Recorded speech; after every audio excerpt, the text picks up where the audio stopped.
Okay. Next నేను ఇది తీసుకున్నాను. సో ప్లస్ ఇది ప్లస్ ఇలా నేను మొత్తం కౌంట్ చేస్తున్నాను అనమాట. So enter. ఫైనల్గా నాకు వచ్చిన ఆన్సర్ ఎంత అంటే 255 అనమాట. అంటే ఈ వాల్యూని ఎట్లా తీసుకున్నాం మనం? ఈ మన కన్సిడర్ చేసుకున్న వాల్యూని బేస్ చేసుకుని, అంటే బైనరీ ఫామ్లో కన్సిడర్ చేసుకుని మనం రాసుకున్నాం.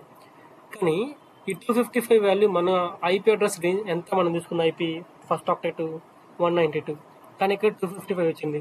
అంటే మనం ఇక్కడ ఎక్స్ప్లెయిన్ ఏంటి అంటే ఒక బైనరీ ఫామ్లో కన్వర్ట్ చేసాం. ఫస్ట్ బైనరీ నుంచి డెసిమల్ వాల్యూ కన్వర్ట్ చేసాం. కానీ ఈ డెసిమల్లో మన వాల్యూస్ ఎంత అంటే ఇది కదా 8 బిట్, వీటికి ఈక్వేట్ చేయాలి. అంటే ఇప్పుడు ఇక్కడ తీసేసి ఈ వాల్యూస్ ఉన్నాయి కదా, వీటితో మల్టిప్లై చేయాలి.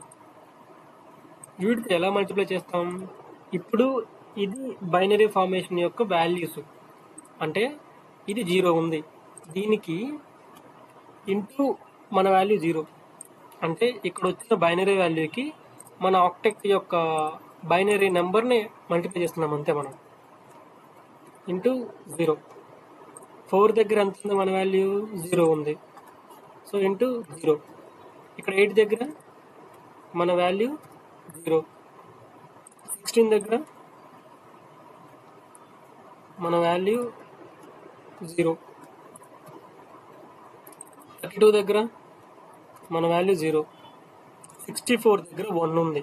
అంటే దీని వాల్యూ మనం 1 టైం, అంటే ఆ వాల్యూ ఎంతైతే ఉందో అంత బట్టి మల్టిప్లై చేస్తాం మనం.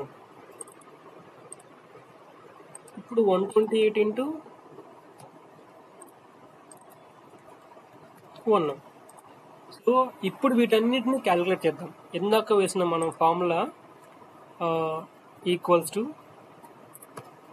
సమ్మేషన్, ఇది ప్లస్ ఇది ప్లస్ ఇది ప్లస్, ఇలా మన దగ్గర ఉన్న ప్రతిదీ కూడా మనం క్యాలిక్యులేట్ చేసుకోవాలి. అంటే మొత్తం కౌంట్ చేసుకుంటే ఫైనల్గా మన ఆన్సర్ వస్తుంది.